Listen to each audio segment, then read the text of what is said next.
Tonight we take a voyage on a very special ship. But as you would expect, this is no ordinary journey. Because the ticket you hold in your hand isn't just for one trip, but two. Both take place on a ship with the same name, and both take place at the same time. But some of the stops along the way are just that little bit different. But fear not, because our captain on both of these voyages is well known to us here in the fifth dimension, and he is of course Charles Beaumont. Tonight we set sail on parallel versions of the ship, the Lady Anne, one from Charles Beaumont's short story Song for a Lady, and the other from the Twilight Zone episode that we'll be discussing tonight. But please be warned, if you haven't read Song for a Lady, there are spoilers in the waters ahead, so if you want to bring some reading material for your voyage, why not check out Charles Beaumont's book, Perchance to Dream, to familiarize yourself with it first. So if you have your ticket in your hand and you're ready to depart, let's meet Alan and Eileen Ransom as they buy theirs. Could I see a list of the boats that are running? As you wish. Alan, you promised. I know I promised. It really is very important. Now, we agreed on that, right? I'm afraid these are the only passenger-carrying vessels leaving for England in the next 30 days. The Minstrel is a freighter, but I understand the accommodations are quite adequate. Oh, excuse me. What about this one? The Lady Anne? Oh, I don't think so. Why not? Alan and Eileen are clearly a couple in trouble, and their slow voyage on the Lady Anne is a last-ditch effort by Eileen to salvage their marriage. But let's slip over to the other dimension to find out how their counterparts are getting on.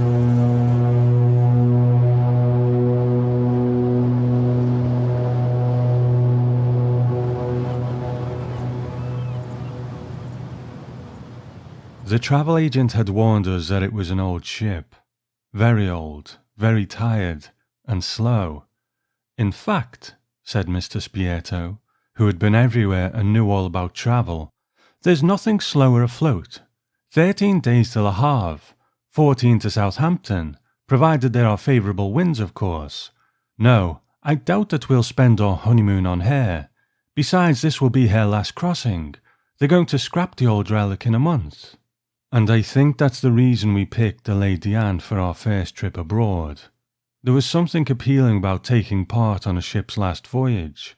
Something Eileen said, poignant and special. Or maybe it was simply the agent's smirk. He might have been able to talk us out of it otherwise, but he had to smirk.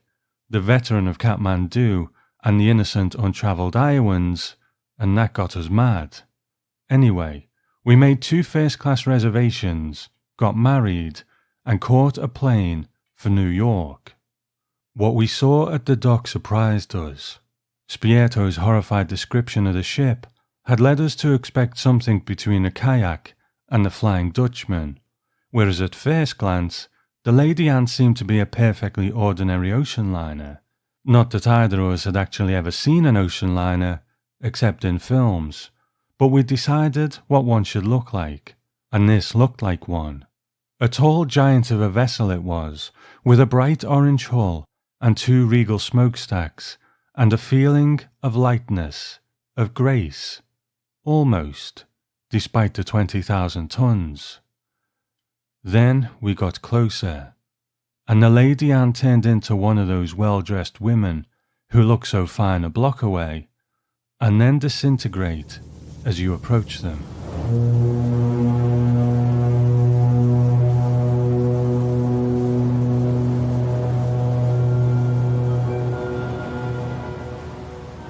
So the journeys might be slightly different, but let's see if the destination is the same when we take a passage on the Lady Anne. Portrait of a honeymoon couple getting ready for a journey, with a difference. These newlyweds have been married for 6 years, and they're not taking this honeymoon to start their life, but rather to save it, or so Eileen Ransom thinks. She doesn't know why she insisted on a ship for this voyage, except that it'd give them some time. And she'd never been on one before. Certainly never one like the Lady Anne. The tickets read New York to Southampton, but this old liner is going somewhere else. Its destination, the Twilight Zone. First broadcast on May 9th, 1963, written by Charles Beaumont and directed by Lamont Johnson. So this one is a Charles Beaumont episode, the first that we've seen since the new exhibit, and as we heard in that episode, Charles Beaumont had very little to do with the finished script. Because of his too busy schedule and his sadly declining health, it was actually ghostwritten by Jerry Saul. Now I can't find anything to suggest that this was also a ghostwritten episode. In fact, of Charles Beaumont's remaining 3 episodes after this one, Living Doll and Queen of the Nile were both ghostwritten by Jerry Saul, and number 12 Looks Just Like You was co-written by John Tomerlin. So I do believe that this is actually the final episode that is purely written by Charles Beaumont, which would make sense considering it is an adaptation of his own story and it does stick fairly close to it. And Charles Beaumont's son Christopher mentioned in the Twilight Zone companion that the inspiration for this was that the family went to Europe in 1957 and they went across on the Queen Elizabeth. And he says there were a lot of old people aboard and my father got the idea aboard ship. So while in a sense it isn't Charles Beaumont's last episode, in another sense it is, so I think we'll come back to this later on. In the last episode, we waved goodbye to one of the Twilight Zone's landmark directors, Buzz Kulik, and tonight we're doing the same when Lamont Johnson takes his final voyage into the Twilight Zone.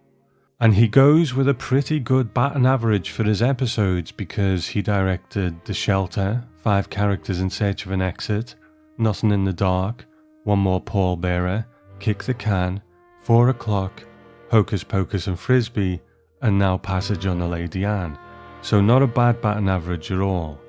And as we did with Buzz Kulik, let's examine where he went from here. Well, his career wasn't actually a million miles away from Buzz Kulik's. Lamont Johnson, the television director, carried on directing episodes of television. And like Kulik, he then went on to direct several television movies, and the occasional theatrical one too. And he carried on working until the year 2000 and, rather fittingly, his last directing credit is for an episode of the J.J. Abrams created show Felicity called Help for the Lovelorn. Now I have mentioned this before, probably in the episode where we talked about 5 Characters in Search of an Exit, because in this episode of Felicity, it is made in the style of a Twilight Zone episode and borrows heavily from 5 Characters in Search of an Exit. Tomorrow on the WB Sunday night, a television event like you've never seen. What's this? Help for the Lovelorn. An encounter Felicity will not forget. I'm telling you, weird things happen there. You don't understand what's happening to you, do you? From one of the directors of television's legendary Twilight Zone. How do you know where truth ends and fantasy begins? A special presentation of Felicity. So I think there is a nice poetry to Lamont Johnson's final Twilight Zone being all about a final voyage. But then in his career, he has that wonderful swan song too, with that episode of Felicity. So let's all meet in the bar of the Lady Anne tonight and raise our glasses to Lamont Johnson and thank him for his service in the Twilight Zone. In our pre-credit sequence, we were introduced to Spieto, the travel agent, and you'll notice that he was played by Don Kiefer, who was so memorable in the episode It's a Good Life, where he played Dan Hollis, and he'll return again in From Agnes with Love. But he's not the only returning Twilight Zone alumni here. In fact, this episode is fairly packed with Twilight Zone stars and supporting players. Of course, we have Gladys Cooper, who plays Millie Mackenzie, and she was in Nothing in the Dark, and were retained for Night Call. Cecil Kellaway, who plays Burgess, was in Elegy. Cyril Delavanti, the rather distinctive-looking older British officer, was in A Penny for Your Thoughts, The Silence, and A Piano in the House. Jack Rain, who plays one of the other officers, will return in Spare of the Moment, and Lee Phillips, who plays Alan Ransom, will return in Queen of the Nile. And it wouldn't surprise me if there was one or two others who were lurking in the background too. So quite the lineup of Twilight Zone alumni in this one, which I think was quite nice to see. So when our television versions of Alan and Eileen get to the dockside to catch their boat, we are treated to some beautiful atmospheric shots of the Lady Anne, surrounded with darkness and mist. But what we notice about the Lady Anne is that it isn't a luxury liner. In fact, the ship looks quite small and more like a cargo ship than anything. From the descriptions, we'd expected a cross between a kayak and the Flying Dutchman, right? You two seeing somebody off? No, we're passengers. What's that? What you say? We're passengers. Oh, I hardly think so. I don't think that. This is the Lady Anne. There must be a mistake. Toby, please, I haven't kept you waiting long enough to raise your temper. Come along. Be quiet, Millie. You look at your tickets and find there's been an error. I repeat, this is the Lady Anne. And I repeat, we're passengers. Let me have a look at your ticket. Show me your ticket. Why should I do that? I beg your pardon. I'm sorry. Call it curiosity. Please. Let me have a look at them. Oh, all right. Thank you. Mr. and Mrs. Allen Ransom, is that what it says? New York, Southampton, 2 one-way. Toby, you're not going to read the small print. These seem to be in order, Millie. So something that Alan and Eileen and we the audience notice quite quickly on the television version is that all of the other guests on the Lady Anne appear to be of a certain age, and our literary versions of Alan and Eileen notice that too.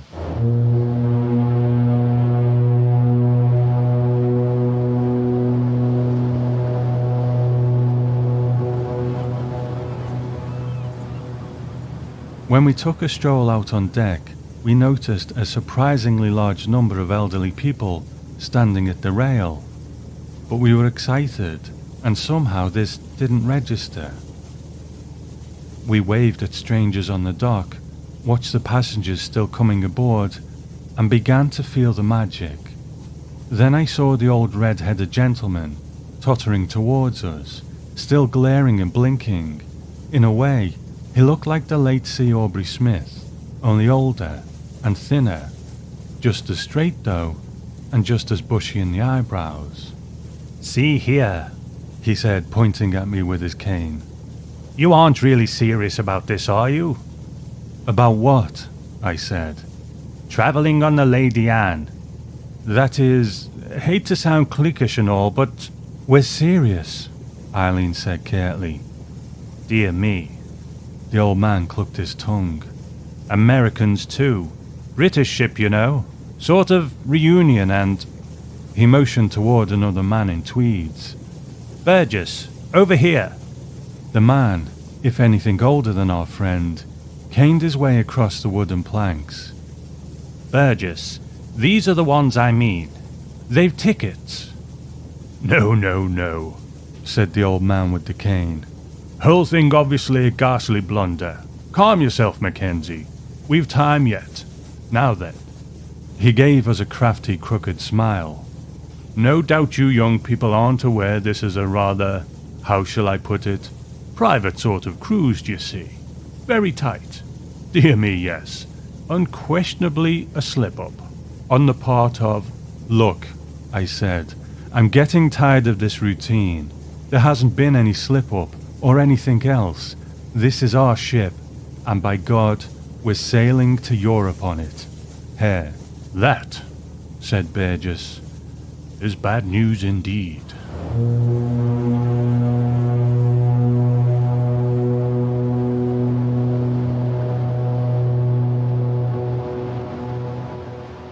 So having this older cast means that they have to obviously cast older actors, and the ones they chose is a big part of the joy of this episode for me. And the director Lamont Johnson says to Mark Zickery in the Twilight Zone companion, It was a joy to reunite with these great old characters and character actors. That was the chief attraction to do it. I loved hearing their anecdotes. Wilfred Hyde-Smith and Gladys Cooper would sit around and gossip maliciously with enormous relish about people alive and dead, and some particularly scandalous things that was happening currently in England or in the British colonies would send them into absolute flushes of youth. Their eyes would glow, and their skin would take on a ruddy tone. They would just come alive with gossip. Now, I don't like to do too many bios in an episode because they can end up just overshadowing the whole show, but I think about 2 or 3 is the sweet spot. But with a cast like this, the hard part is knowing who to leave out. But we certainly can't leave out Wilfred Hyde-White, who plays Toby Mackenzie. Having been born in 1903, Wilfred Hyde-White would have been 60 years old at the time of this episode, and he was born in Burton-on-the-Water in Gloucestershire, England, and trained at the Marlborough College and the Royal Academy of Dramatic Arts. He made his stage debut in 1922, and by the mid-20s was doing very well as a stage actor. But he made his film debut in 1934, and for the next 3 decades was a hard-working actor in the British film industry when there still was one, sometimes doing as many as 5 films a year. But it's probably for his work as an older man that he will be most remembered, because judging by his resume, he hopped over the pond to the US at some point in the early 1960s, which gave him opportunities like this one, and then a couple of years later, perhaps his most recognisable role as Colonel Hugh Pickering in My Fair Lady, which also featured his co-star here, Gladys Cooper. Now don't get me wrong, in his pre-US days he was a very recognisable face on the British film circuit when the British film industry still meant something. But unless you're an aficionado of film at that time and place, a lot of the films he was involved in won't mean a great deal to us now or have the name recognition of something like My Fair Lady. But when he went stateside, he was now in things like the television series Peyton Place, and even action shows like Mission Impossible, Battlestar Galactica, and Buck Rogers in the 25th Century. So Wilfred could play serious, no problem, but I think his stock in trade and the thing that he was probably most hired for in this era was his persona as the affable older English gentleman, the exact thing he was doing here in the Twilight Zone and would then do a couple of years later in My Fair Lady. But also I think he often played a bit older than his actual years because of how he looked and how he spoke and how he was able to project his performance. And his final acting credit was in 1983, and by that point he boasted a 50-year screen acting career. So far from being an elderly gent nearing the end as he is here, he lived to the age of 87 and passed away in Los Angeles in 1991. So I like what he does here because, like I said, this is his stock in trade, the well-spoken English gent who maybe isn't as snooty as his accent might suggest, but he's actually quite a warm-hearted man. Could I have another drink, please? You're supposed to sip those things, not guzzle them down. I'll tell you something. I am so tired of begging for a little bit of your time. You're not interested in me anyway. You are interested in success. You have to fight to get to the top, and then you have to fight to stay there, and you just fight. Stop making a scene. Why? Does it take your mind off mergers and board meetings? No, it takes my mind off the fact that I was supposed to be taking a trip and having a good time. Oh, come on, Alan. You took me on this trip because I asked to be taken, that's all. Otherwise, you would have gone alone. Now, isn't that right? Now, I want you to admit that. Isn't that right? Isn't that the truth? I cannot talk to you when you act like this. I cannot talk to you.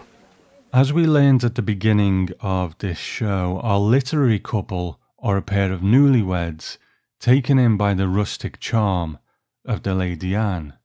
But on television, they appear to be at the other end of their relationship, a time when the honeymoon period is well and truly over and the magic is gone. And we hear this most of all from Alan, who doesn't hesitate to be quite cruel to Eileen whenever the opportunity arises. So why the change? Why the change from the happy newlyweds to the couple who are on the brink of breakup? Well, I can't find it documented anywhere why it was changed, but I think we can probably make a good guess as to why. Quite simply, it just adds some drama. The gradual unfolding of the mystery of the Lady Anne was fine in literature, but it probably did need some more meat on the bones when it came to television. And it also makes sense from a story point of view, because the Lady Anne is supposed to be a magical ship. Not so much that there are genuine magical forces at work, but through the shared experiences of those who have sailed on it, there is a commonality of experience that makes it a special place. So if these people can recapture their love anywhere, then it should be on the Lady Anne.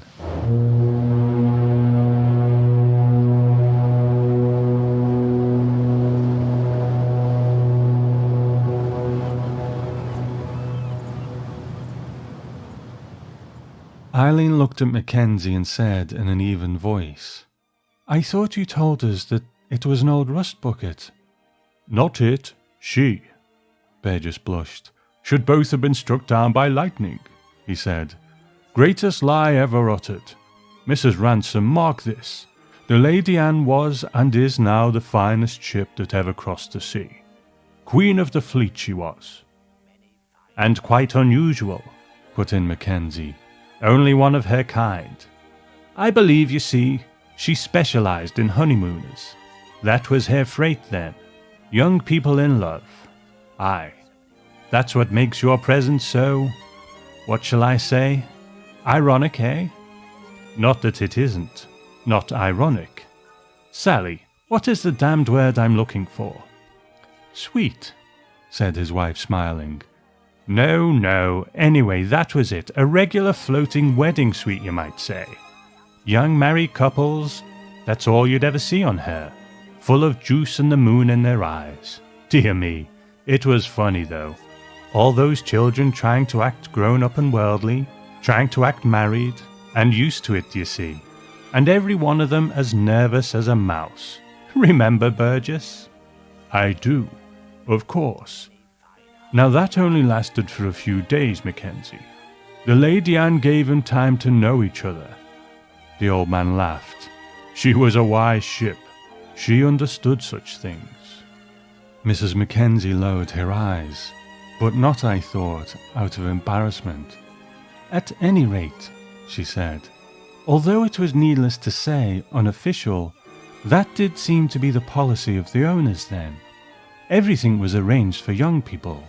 For anyone else, I imagine, the ship must have been a bit on the absurd side. Love has its own particular point of view, you know. It sees everything larger than life. Nothing is too ornate for it, or too fancy, or too dramatic. If it is a good love, it demands the theatrical, and then transfigures it, turns the grotesque into lovely, as a child does." The old woman raised her eyes. Where a shipping line ever found that particular vision, I shall never know, but they made the Lady Anne into an enchanted gondola, and took that moment of happiness and pure sweet pain that all lovers have, and made the moment live for 2 really unspeakably pleasant weeks.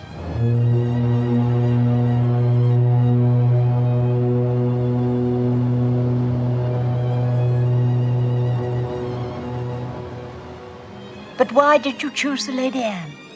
Well, I guess it was time, really, more time to be alone together, and I don't know, it just seemed special. Oh, my dear, she is special, but much more special than you and your husband could ever imagine. Well, for one thing, Toby and I sailed on her when we got married. That was 52 years ago. 53, as a matter of fact. Oh, you should have seen her then. Splendid specimen she was. The ship, I mean, not a woman. Oh, Toby, really?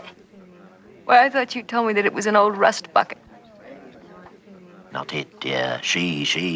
Did I say that? I should have been struck by lightning for telling such a fearful lie. Listen to me. Do you know the Lady Anne was the fairest boat that ever crossed the seas? Queen of the fleet she was. Is, old boy. Is. No other ship can touch her. I beg your pardon, quite right. Yes. Oh, this is old Ian Burgess. You haven't really met him properly. Mrs. Ransom. How do you do? So even though the relationships of our two parallel couples are quite different, the story beats are pretty much the same. Even whole stretches of dialogue are lifted wholesale from the literary version, but one of the main differences is this scene. I don't know what I'm doing on this crazy boat. Really, Eileen, this is ridiculous. Eileen? Where are you, Eileen?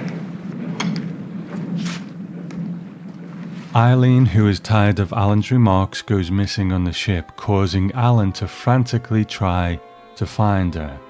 So while Alan goes looking for her, let's meet the people who played our unhappy couple.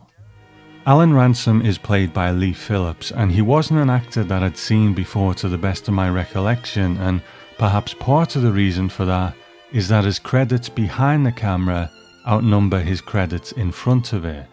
There isn't a huge amount of information out there about him, but he was born in 1927 in New York City and had his start on Broadway, and some of his highlights on screen include a part in the movie version of Peyton Place and also the Paddy Chayefsky film Middle of the Night. But as time went on, acting gave way to directing, and while he worked on screen up until 1975 with roles in shows like The Outer Limits, The Fugitive and The Waltons, he also created his own TV show in a kind of Charlie's Angels mold called The American Girls. And the IMDb synopsis goes like this. Rebecca and Amy are a pair of sexy young television reporters working for a respected 60 Minutes-like news magazine.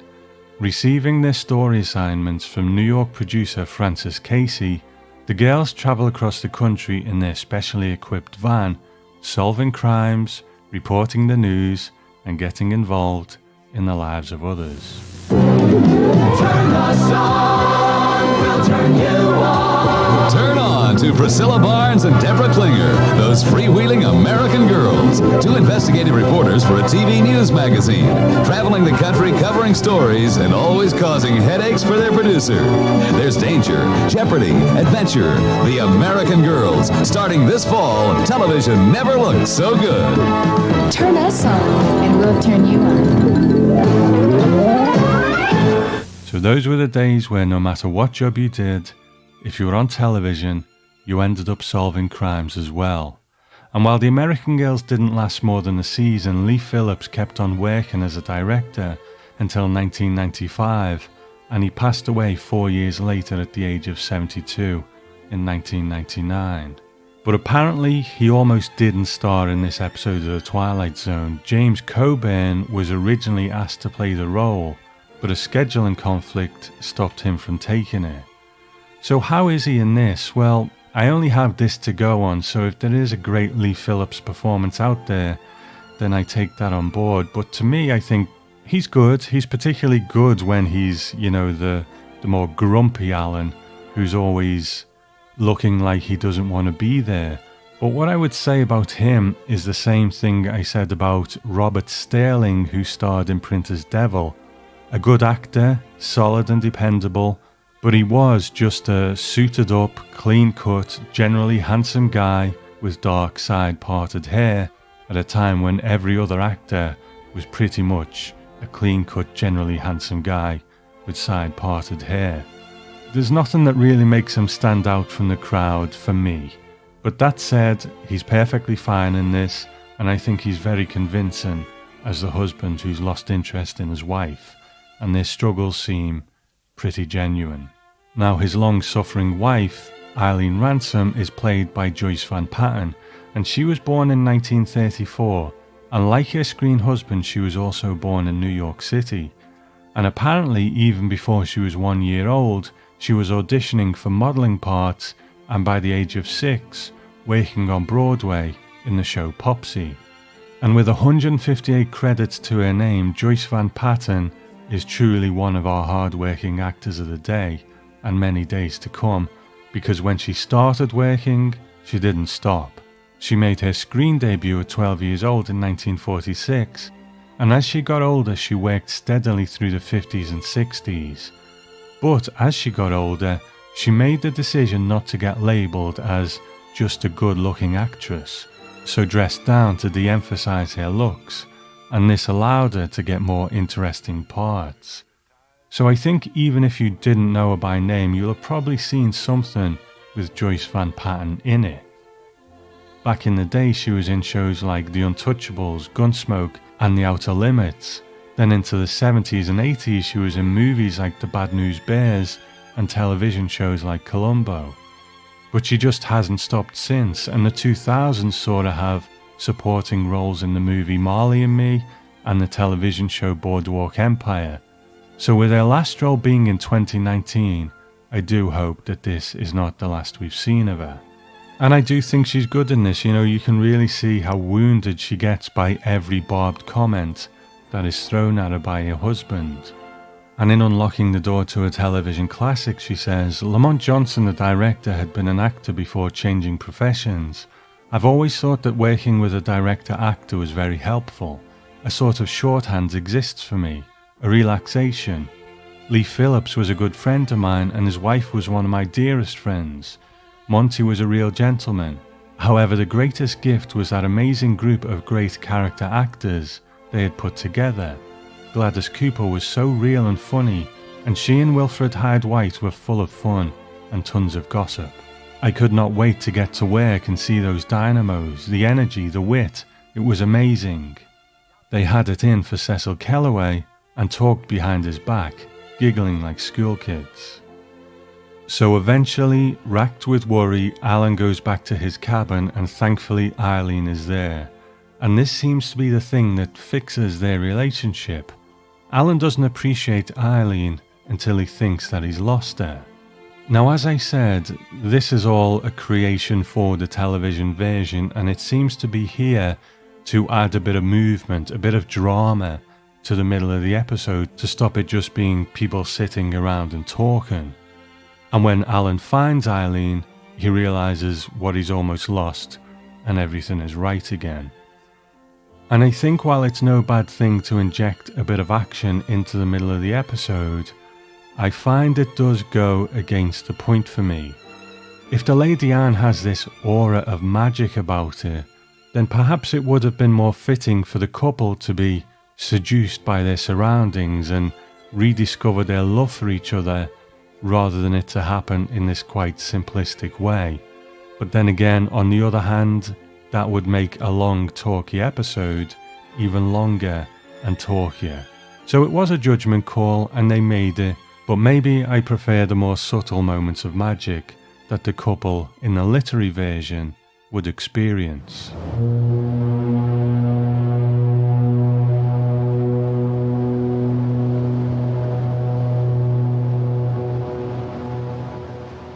We walked to the bar and Burgess introduced me around. Van Wylen, this is Ransom. He's American, but he's all right, nothing to worry about. Sanders, shake hands with young Ransom. He and his wife are on their honeymoon, Picked the Lady Anne. No, I tell you, it's all been straightened out. Fairman, here now. Wake up. This is...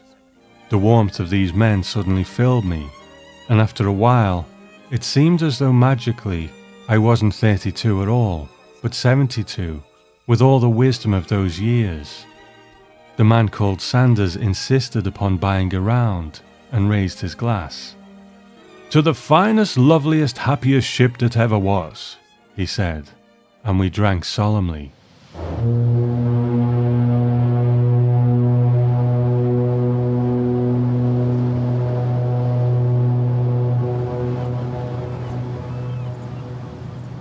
So what is going on here? What is going on this ship, and what is the story that has been bubbling under the surface all the way through? Why is it such an inconvenience to have this young couple on the Lady Anne?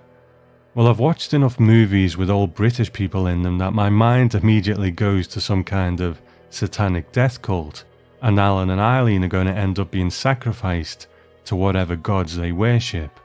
But then I remembered that this isn't the Wicker Man, it's the Twilight Zone.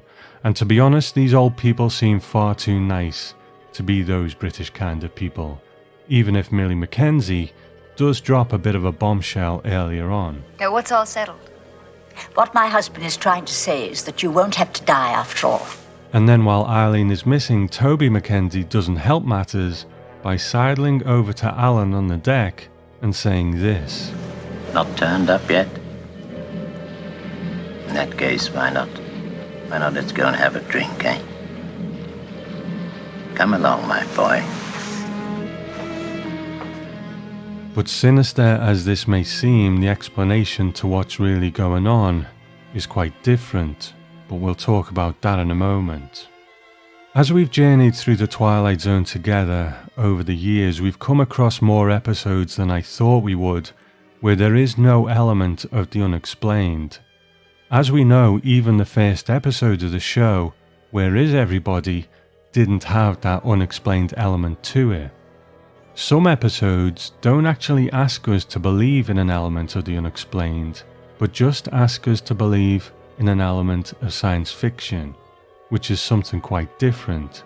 And when you put it that way, that list of episodes with no unexplained elements at all is pretty long. The Lonely, Third from the Sun, I Shot an Arrow into the Air, Elegy, People Are Like All Over, The Little People, the list goes on and on. Even landmark shows like Time Enough at Last and The Monsters Are Due on Maple Street, there are no elements of the unexplained here. One just asks you to accept that a nuclear bomb has gone off, the other asks you to believe in the existence of aliens, but there's no Twilight Zone magic. The shorter list is the one with the episodes that don't have a magical element of the unexplained, but also they don't ask you to believe in an element of science fiction. It is all completely real world, and while it's unlikely to happen, it could happen. The episode The Silence is always held up as an example of that, but Passage on the Lady Anne is on that list too. So with its cast of British thespians in this ornate setting, it actually feels more like some old movie from the 1940s that you discover halfway through when you switch over to a classic movie channel on a Sunday afternoon than an episode of The Twilight Zone. And for this reason, if someone says that they can take it or leave it, I can kind of understand that. It's very talky and there's little in the way of tension. I guess the mileage of the mystery, whether it fooled you or not into thinking something sinister was going on, is going to be different for everyone, but by the time it gets there, I think we understand what's going to happen eventually. But the episode also has to create the impression that the Lady Anne is actually quite a special place, a magical place. Not literally magic, but there is something special about it that makes it the place where all of these people's love was given a place to flourish in such a way as it would become special to them for the rest of their lives. And I think the book version does that a little bit better, and I wish the television version had shown that a little more rather than just telling us about it. And then we would understand even more why these people are not only on the Lady Anne for its final voyage, but have decided that they'll be going down with the ship. So while I wouldn't necessarily call it a top tier episode, I am still quite charmed by Passage on the Lady Anne. I enjoy the cast, I enjoy the location, I enjoy the idea of it, and I enjoy the romance of it, even if I think there are things that could have been done better. This old beat up ship that has been so important to so many people that they decide not to let it rust away or be broken apart. They put on their best suits and dresses and decide to join her at her ultimate destination. Passage on the Lady Anne is an ode to knowing that at some point the world you're living in will begin to feel like it's not really made for you anymore. As the character of Burgess says in the episode, when 14 days from New York to London is too slow for you, we have to wonder why we've become so focused on the destination that we can't just sit back and enjoy the journey. They're going to condemn the Lady Anne because she represents a way of life, the old way.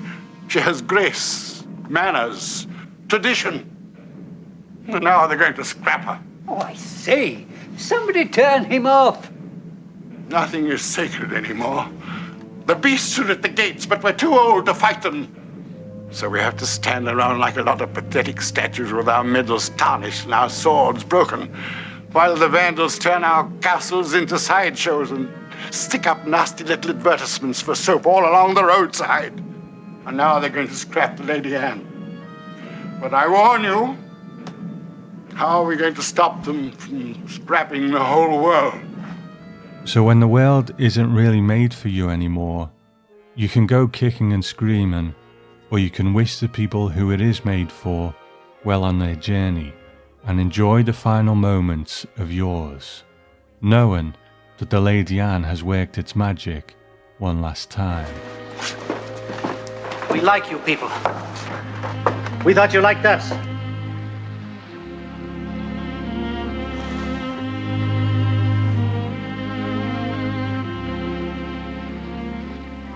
They do.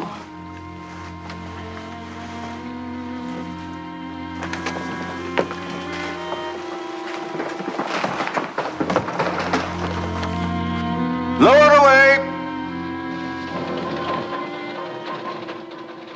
But here at the end of our cruise, we have to pay one last visit to that other dimension to see how their voyage ends. And again, beware, because there are spoilers in these waters.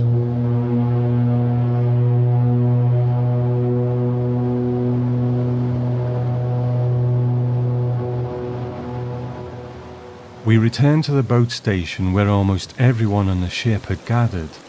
"Lower away!" cried the captain, and a useless-looking white lifeboat was cranked over the side.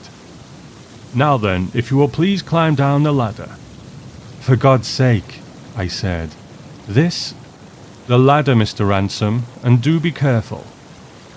We clambered down into the lifeboat, which was rocking gently, and watched them raise the rope. We could see the Mackenzies, the Burgesses, Van Valmen, Sanders, and Captain Prothero standing by the rail waving. They had never looked so pleasant, so happy. "Don't worry," one of them called. "You'll be picked up in no time at all. Plenty of water and food there, and a light. You're sure you have all your luggage?" I heard the ship's engine start up again, and I yelled some idiotic things, but then the Lady Anne began to pull away from us. The old people at the rail, standing very close to one another, waved and smiled and called, "Goodbye, goodbye." "Come back," I screamed, feeling somehow that none of this was actually happening. "Damn it, come back here." Then Eileen touched my shoulder, and we sat there listening to the fading voices and watching the immense black hole drift away into the night. It became suddenly very quiet and very still, only the sound of water slapping against the lifeboat. We waited. Eileen's eyes were wide. She was staring into the darkness, her hand locked tightly into mine. "Shh," she said. We sat there for another few minutes, quietly rocking. Then there was a sound.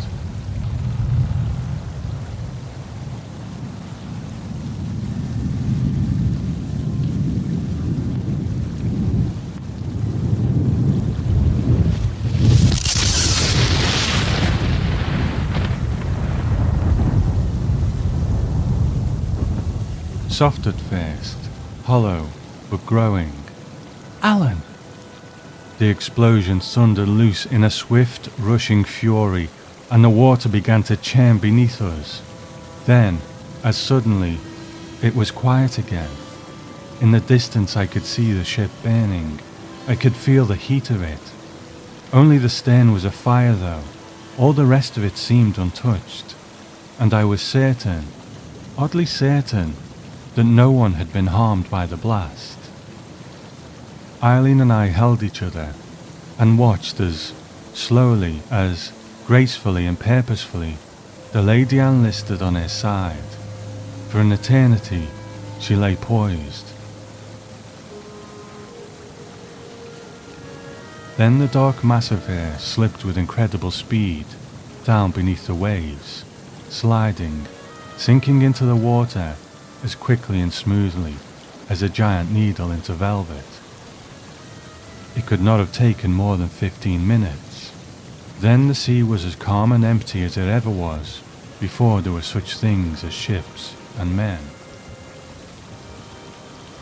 We waited for another hour in the lifeboat, and I asked Eileen if she felt cold, but she said no. There was a wind across the ocean, but my wife said that she had never felt so warm before.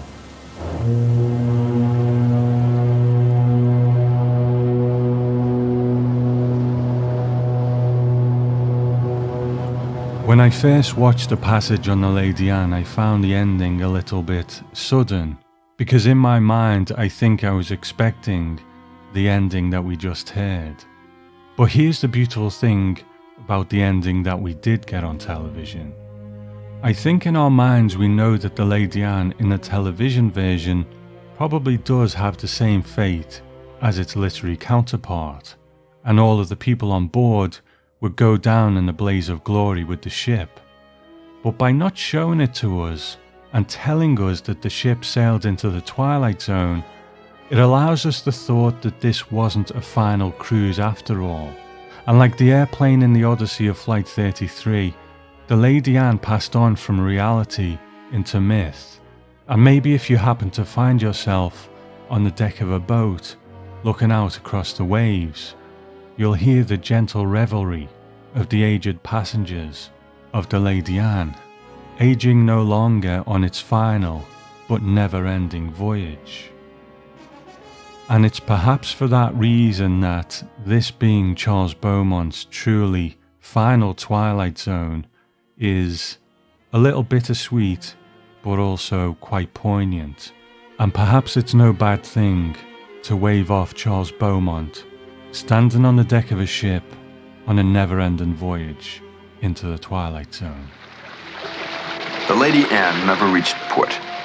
After they were picked up by a cutter a few hours later, as Captain Prothero had promised, the Ransom searched the newspapers for news, but there wasn't any news. The Lady Anne, with all her crew and all her passengers, vanished without a trace. But the Ransoms knew what had happened. They knew that the ship had sailed off to a better port, a place called the Twilight Zone. So there we have it, Passage on the Lady Anne, the penultimate episode of Season 4. Now, I will get into shortly about how you can contribute to the end of season show, so stay tuned for that, but we have a lot of other business to talk about in this episode before we are done. So, first of all, what do our friends over in the After Hours Club think of Passage on the Lady Anne? Well, it seems to be a very middle-of-the-road response, and that's kind of what I expected. So from the people who voted, 13% said it was top tier, 71% said it was mid-tier, and 16% said it was bottom tier. So let's go through some of the comments. Our friend Joseph Lucino said, the original music and set design is really interesting in this episode. Overall, a mid-tier episode for me, as it feels a little long overall and sometimes forgettable. Our friend Brian Kirk, longtime friend of the show, says the senior cast of this episode are wonderful and the mystery about the true purpose of the voyage is intriguing. What ultimately mars this episode and keeps it from being top tier is the portrayal of the young couple, who I found irritating and mostly unlikable as protagonists. Our friend Brian Turner, great supporter of the show, says, as a kid or young adult, I would find this episode boring. As a middle-aged man with some life experience under my belt, it now makes me smile. It reminds me how we often let the daily hustle and bustle derail us from what's truly important in our lives. Brian Griffin says, see these nautical not-so-newlyweds make a plan for passage on the Lady Anne.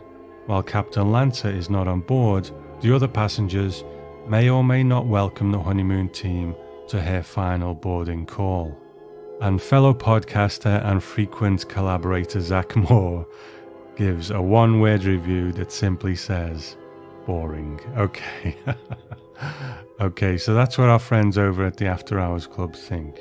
So a few items to get through, and the first is I hope you've all heard by now that there will be a Sailing Fest 2021 this year in Binghamton, New York, Rod Sailing's hometown, and it's going to be from Friday the 15th of October to Sunday the 17th, and the guest of honor this year is going to be Mark Scott Zickery himself, the author of the Twilight Zone Companion, and also it's going to be free to attend the event. Now, I had hoped that some possibility might present itself for me to be able to go to Sailing Fest this year, but unfortunately, while people from the US can come to England depending on certain things, the COVID tests and so on, unfortunately it doesn't work the other way. The travel ban is still in place on the US side, so I'm not allowed to travel there. And unfortunately the knock-on effect of that level of uncertainty is that even if the travel ban was lifted tomorrow, it's just too late. It would have been something that I would have needed to have planned by now to make all the necessary arrangements. So I'm afraid that I've just had to accept that and have my fingers crossed that it's something that I can do next year. But there is something very important happening at Sailing Fest in 2021, and that is the Rod Sailing Memorial Foundation are doing a Kickstarter campaign to raise money for a statue of Rod Sailing to be built in Recreation Park, Binghamton, the site where the famous carousel is. Now, there are various perks on offer, and one of these is something that we as friends of the Twilight Zone podcast can all get behind and maybe unite together to become a part of. Because one of the perks is that you can have a brick that forms part of, I believe it's the statue's base or around the statue on the floor maybe, something along those lines, but you can have a dedication written into it. So for example, it could be, to Rod Sailing, thanks for everything from the Friends of the Twilight Zone podcast, something along those lines. Now, I'm sure a perk like that doesn't come cheap, and it might be something that not all of us can afford on our own. So here's what I'm thinking. If you're a member of the After Hours Club over on Patreon, you are already a part of what I have planned, and you don't need to do a thing. Your contribution to the Patreon at the end of September, along with everyone else's, will be collected together and donated to that Kickstarter campaign, and hopefully we can get that brick dedication from all of us. So 100% of my Patreon income from September will go to the Rod Sailing Memorial Foundation to go towards that statue, and if there's enough money, then hopefully we can get that brick dedication from all of us. And everyone who contributes as part of their Patreon, I will put a page on the website with a list of all the contributors, and hopefully one day a picture of that brick in situ as well. So Patreon members, you don't need to do anything, you're already a part of it. But if you're not a member of the After Hours Club and want to contribute to that joint effort and be a part of that special dedicated brick for the statue, then if you join in the month of September, your contribution will go to fund that brick from all of us. So what I will do, I will collect all that money together at the end of September, and when the Kickstarter goes live in the middle of October, then I will make our contribution. So even if you join in September for just 1 month, I'm fine with that, and you can enjoy the content while you're there. We'll see how it goes. I'm not promising anything, but maybe I could put together some form of certificate or something that, marks this joint effort by all of us. But like I said, don't quote me on that, but it's something that I will certainly look into. Now, if you don't really want to be part of that brick fund, it's not something that you're really bothered about, then just donate directly to the Kickstarter, because then your contribution will get exactly where it needs to go, and you'll cut out the middleman. But if you want to be part of that special dedicated brick from all of us, then sign up to patreon.com/Twilight Zone Podcast in the month of September, and you will be a part of it. But no matter what you do, keep up with Sailing Fest and the Kickstarter campaign over at rodsailing.com, the home of the Rod Sailing Memorial Foundation. So that's the first piece of news. The second one is, this is the penultimate episode of Season 4. In true Twilight Zone podcast tradition, it took longer than I hoped, but I think it was not quite last year, the year that everyone thought it would be. I think a combination of things, the COVID situation calming down a bit over here at least, and the episodes of the Twilight Zone itself getting back to the short length in Season 5, I think I'm going to be able to put these out a bit more regularly. So we do have one more episode of Season 4 to go. So as long-time listeners will know, we usually like to wrap up these seasons with some interaction from you, the friends of the show, in the form of audio clips that I edit together into a special end-of-season show. Now, last time round, I put together a list of questions that you could answer if you wanted to. But this year, I'm going to leave it pretty much up to you what you want to say. Do you want to talk about one particular episode of Season 4? Maybe your favourite one? Do you want to talk about your top 5 episodes? Do you want to talk about the season as a whole? Do you want to talk about a combination of all of these things? So please send your clips to Tom at thetwilightzonepodcast.com.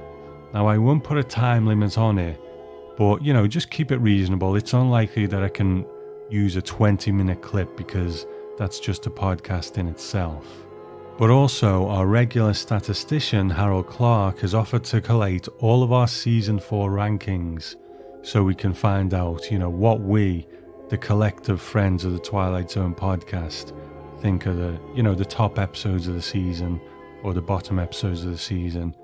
Now, I don't really want you to rank the whole season in audio form because listening to 10 or however many people send something in, just listing off 18 episodes, it doesn't really make for great listening because they would tend to just all meld into one then. It's just people reeling off episode names and it doesn't really have much meaning. So if you want to send your audio clip on an email with your general comments about Season 4 or whatever, but also in that email, put how you would rank the 18 episodes of Season 4, then please do, and I will forward those on to Harold and he can collate the list. And even if you don't want to send a clip, then feel free to send your rankings to be included in the final tally. So just send me an email with how you would rank the whole of Season 4 in order of preference, all 18 episodes. So I will probably remind you of this in the next episode as well, but hopefully that's clear. I know I've given you a lot of information. But let's go on to meet our new members over at the After Hours Club. And I might have a bit of crossover here because it's been a while since I've done one of the main show episodes. So Tess Warren, thank you for being a member of the After Hours Club. I hope you're finding it comfortable. Stephen Peake, thank you for joining. And Stephen Thomas as well, thank you. Jeremy Kaler, thank you for joining the After Hours Club. And I hope you find the facilities to your liking. Tasha Johnson, please take a seat over in the Monument Room and enjoy the After Hours Club, and thank you for joining. And also Mark Clark, I hope you enjoy your time in the club, and thank you. And also iTunes reviewers, Paddler S, Love Butte J, Wilbur Hatch, and Sierra Hotel Whiskey, and also Wedge 3K. Thank you for your kind iTunes reviews. I really appreciate it. So that's not all. I got a little bit of feedback from our longtime friend Zach Moore, who is trying to keep up his streak of sending feedback in for every episode of Season 4 of The Twilight Zone. So take it away, Zach.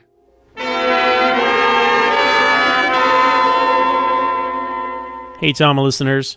Zach Moore here with my thoughts on Late I Think of Cliffordville, The Incredible World of Horace Ford, and on Thursday We Leave for Home. Of Late I Think of Cliffordville is actually the first episode of The Twilight Zone that I ever saw. I have probably seen bits and pieces of other ones before this, but I distinctly remember it was one of these New Year's marathons. I was a kid and the Sci-Fi Channel was showing all these episodes, and this is the first one I saw start to finish And you're probably asking yourself, how did you become a lifelong Twilight Zone fan if this is the first episode? Well, I think, when you're a kid, the twists at the end really blow your mind. You're like, oh, he was old the whole time, and oh, it's the guy from the janitor from the beginning is him now, and he's the janitor, and that kind of things really hook you, and that's kind of what the Twilight Zone is best known for in popular culture, I guess. So to my young, impressionable mind, I thought, oh man, they switched it in the guy, and anyway, that's the best I can say for why I might have been hooked at that point. But this episode's all right. It's not one of the best, but it's far from one of the worst. It has some ideas that, as you talked about on the podcast, Tom, other episodes had done very similar tracks on.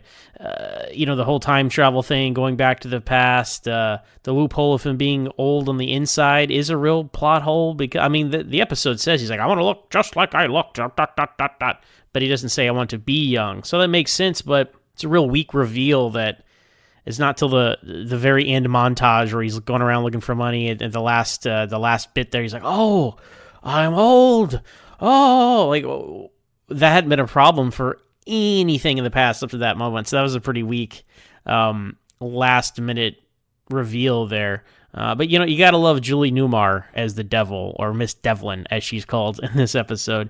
Her performance brings a lot to it. I enjoy the writing of her character, but the way she phrases things and the way her tone changes, especially at the end, she's talking about, oh, where's the heart, and little things like that really make her a memorable devil demon character, because we see so many of them over the course of the Twilight Zone. So she's fantastic, and of course she goes on to play Catwoman in the Batman TV show a few years after this.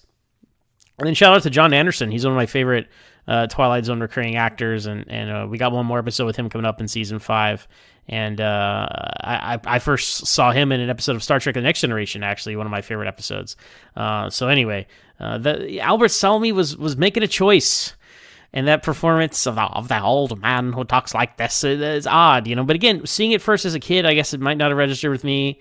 But I rarely revisited this episode. I think this is probably maybe the third time I've watched it ever. Watched it that first time ever for an episode of the Twilight Zone for me, and then maybe once more before this. And I might revisit it again sometime in the future. Like I said, it's not bad per se, but it's not one of the best. And the ending message is interesting. Is it saying just like, is the janitor who became the tycoon, is he going to go through a similar journey? Is it going to be the cycle? Right? Is it a nature versus nurture thing? I don't know. There's some interesting things that are implied or being said about how they just switch places, because it's not like the janitor is a nice tycoon. He is also a mean tycoon.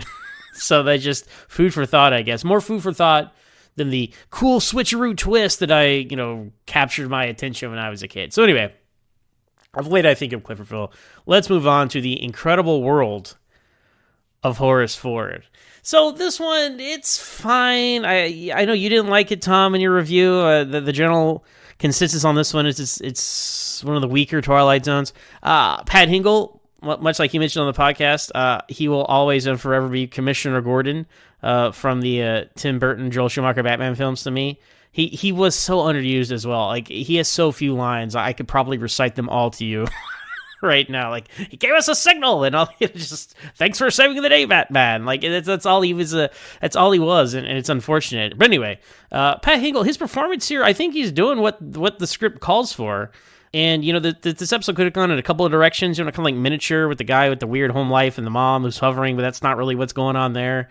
Also kind of like Arrested Development, a guy who's living in the past and loves toys and stuff like that. I think as fans of all of these franchises, I think we could all relate to that on some level, if we like it or not.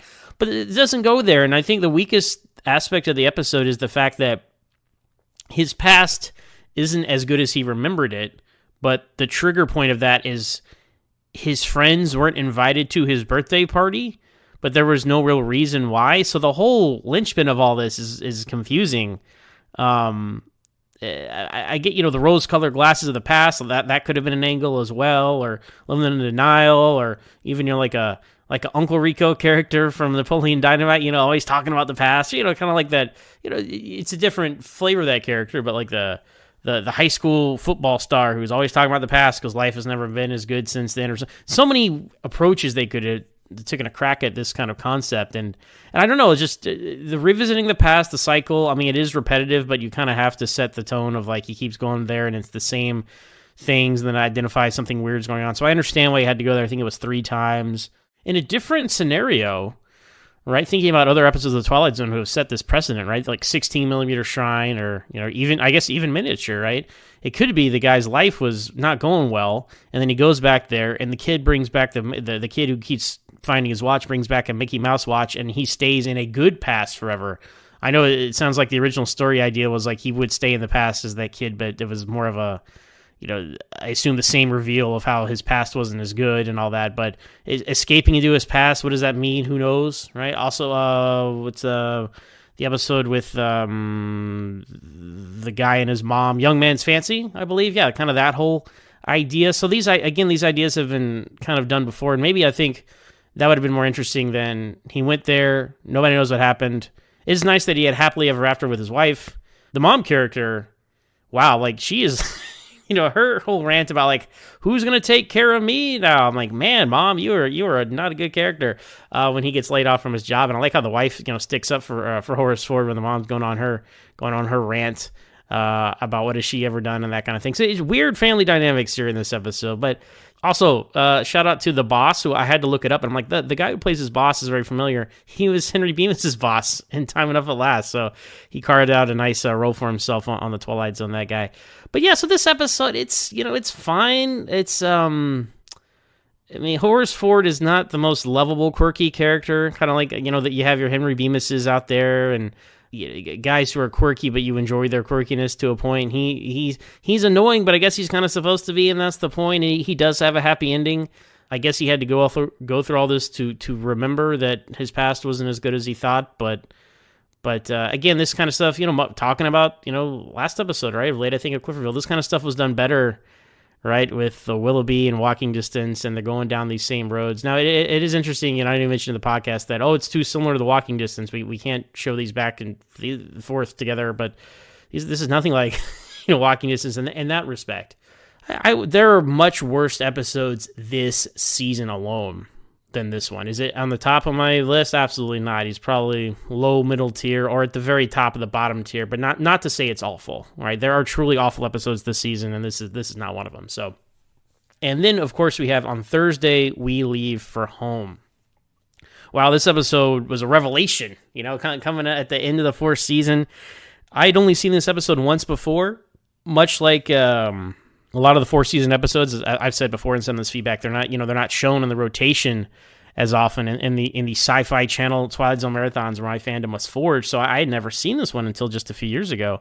And wow, what an examination of power dynamics and personalities and how, good men can really turn bad. Ben Teen is like this great community leader, and he's exactly what these people needed. But then when it becomes obvious to him that, he's not going to have the same role, he can't deal with it. And he starts exerting himself in the micromanaging and picking all the wrong battles. And like you mentioned in the podcast, I can relate to this in the real world, seeing just how people operate, as far as, their roles and their goals and that kind of thing. Not so much the Messiah thing they were doing. They kind of hit that pretty hard. Even what a mic drop moment at the end when the captain says, when you go back to Earth and you pray to God, his name won't be Ben Teen. I was like, wow, what a burn. But wow, just what a great episode, because it's such a slow burn to what happens. It's a slow turn.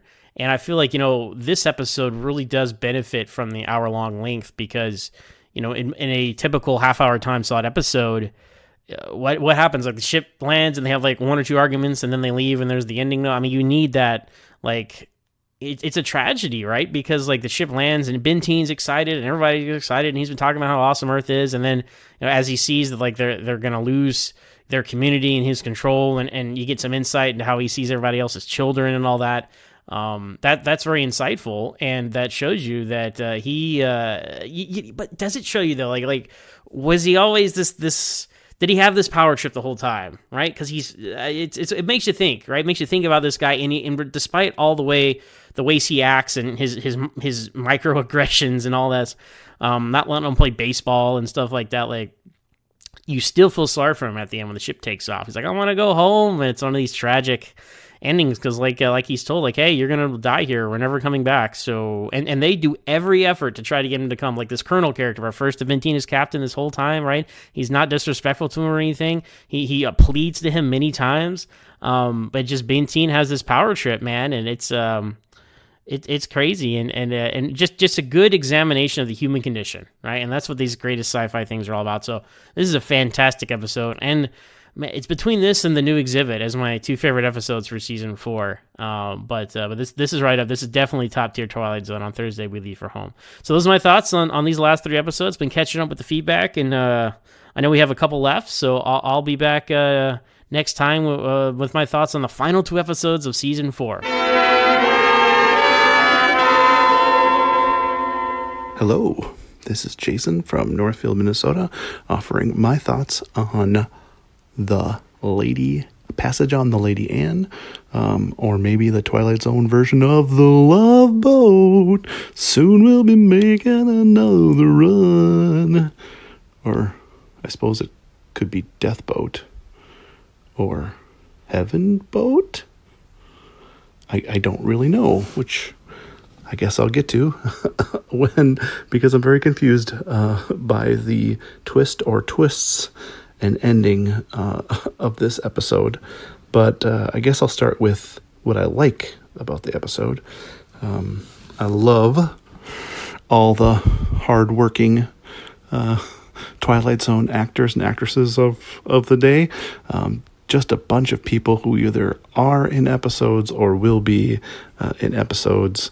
I actually think this would be a really fun last episode of the series, just because it feels like a Twilight Zone party, and then it kind of goes off in the distance and leaves us in a little lifeboat in the world without Twilight Zone, except that we've learned how to love, I guess. Or I guess, I don't know. I love the Joyce Van Patten, who plays, I think the character's name is Ellen, our main character. She's just fantastic.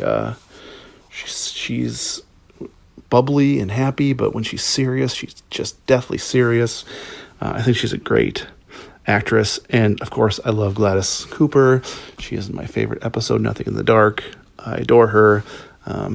And I will gladly watch any of the Twilight Zone episodes she's in, even this one. This was my second time seeing this episode, I think, maybe second or third time. And I definitely enjoyed it a lot more knowing what I was getting into, because I remember the first time I saw it, I was like, what is this? Still confusing to me, but I did not like it at all. And now I can appreciate it for the dialogue. I love the conversation during the little tea time, and some of the speeches, like the speech about things are so rushed and no one takes the time to do things anymore, and this is the great boat. Like, I love the dialogue in it, and I can appreciate it. I can appreciate it for that, and definitely for the acting. What I don't like about it is something I probably just alluded to, which is I'm very confused by the ending. It feels like there's 2 twists or 2 things going on, and that's probably never really good. In a Twilight Zone episode, I think we've talked about how it's best when they just focus on one thing. Maybe it's not 2. Maybe I'm, looking into it a little too much. But like, where does she go when she disappears? When Ellen disappears, she's gone, and he can't find her. And like, it did the Twilight Zone doink, like disappear music, and then she was gone, and he can't find her, and then he like finds her hours and hours later in their cabin, dressed in some kind of 19th century lingerie and she's like happy now and not mad? Like, was it the ship doing something magical where like this is why it's such a special ship, because it helps people realize what's really important in life? Or was Minnie like setting this up, like, here, I'll hide you, and then I'll give you this dress and everything will be good? Like, it doesn't really explain it, what happened, and nor does it explain really where they're going. Like, they can't come with because are they dying? Are they just going to sink? Are they going off into the sunset to sink and die with the ship? Did the ship even exist? Are they going to heaven? Are they like Gandalf and Frodo going off to the silver shores of the Undying Lands? Like, what's going on here? This is very confusing. And then, like, even in the beginning, like, it was all like the whimsical Twilight Zone music when they were at the travel agent, but it's kind of a darker episode. This episode doesn't know what it is, I don't think. I will enjoy it because of the actors and actresses in it, and again, some of the dialogue is great. And I'll enjoy it during a marathon, but I don't think I'll ever go out of my way to watch the Twilight Zone Love Boat again. I don't think. Keep doing what you're doing, Tom. Take as long as you want. I'm loving all of it, and have a good one.